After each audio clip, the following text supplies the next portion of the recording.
শীত না চলে যেতেই একবার হলেও এই পিঠা তৈরি করে খাবেন। এই পিঠা বানানো যেমন সহজ, খেতেও কিন্তু অনেক বেশি মজার। খেজুরের গুড়, ঘন দুধ আর নারকেলের তৈরি মেরা পিঠা বা রাজদোল্লা পিঠা বলা হয়। এই পিঠা বানিয়ে বাসায় কিছুদিন রেখেও আপনি খেতে পারবেন। পিঠা তৈরির জন্য প্রথমেই লাগছে গরুর দুধ। আমি এখানে 1.5 লিটার গরুর দুধ নিয়েছি। আর দুধটা ভালো করে জাল করে ঘন করে নিতে হবে। এখানে আমি দুধটা ঘন করে একদম অর্ধেকের চেয়েও কমিয়ে ফেলেছি। আরো লাগছে খেজুরের গুড়। এখানে 700 গ্রামের মতো খেজুরের গুড় আছে। আর এইদিকে একটা বড় সাইজের নারকেলকে আমি কুচি করে কেটে নিয়েছি।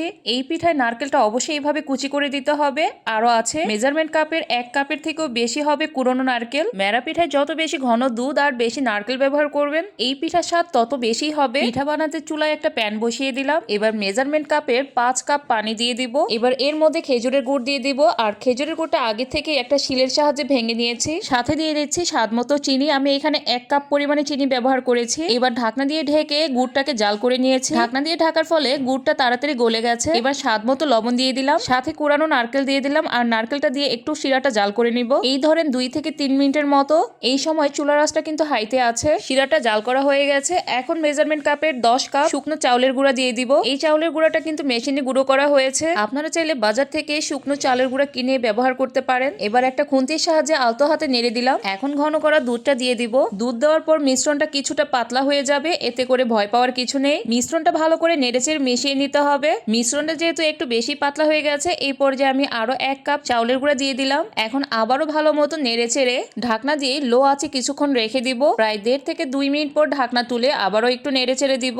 আমার পিঠার মিশ্রণটা যখন এখনো একটু নরম মনে হচ্ছে, এই পর্যায়ে আমি আরো 1 কাপ চাউলের গুঁড়া দিয়ে দিলাম। চাউলের গুঁড়াটা সাধারণত চাউলের ধরন অনুযায়ী কম বেশি লাগতে পারে, এই জন্য একটু বুঝে বুঝে অ্যাড করতে হবে। চাউলের গুঁড়াটা কিন্তু মিশিয়ে নিয়েছি। এই পর্যায়ে দিয়ে দিব কুচি করা নারকেল। আপনারা নিশ্চয়ই খেয়াল করেছেন, আমি কিন্তু এখানে নারকেলটা 2 ভাবে ব্যবহার করেছি। প্রথমে কুড়নো নারকেলটা শিরার মধ্যে জাল করেছি, এরপর কুচি করা নারকেল ব্যবহার করেছি। পিঠাটা যখন খাবেন, এই কুচি করা নারকেলটা দাঁতের মধ্যে যখন পড়বে, খেতে অনেক বেশি ভালো লাগে। নারকেলটা নেড়ে চেড়ে মিশিয়ে নিয়েছি। এখন 1 টেবিল চামচ খাঁটি ঘি দিয়ে দিলাম। ঘিটা দিলে পিঠার স্বাদ কিন্তু অনেক গুণ বেড়ে যাবে। ঘিটা মিশিয়ে পিঠার মিশ্রণটা একটু টেস্ট করে নিলাম। আমার কাছে মিষ্টি আর লবণটা একটু কম মনে হয়েছে, এই জন্য আরো 1 কাপ চিনি আর স্বাদ মতো একটুখানি লবণ দিয়ে আবারও নেড়েচেড়ে মিশিয়ে নিচ্ছি। আর চিনি দেওয়ার পরে মিশ্রণটা আবারও কিছুটা নরম হয়ে গেছে। এই পর্যায়ে আমি ঢাকনা দিয়ে ঢেকে লো টু মিডিয়াম আঁচে কিছুক্ষণ রেখে দিব।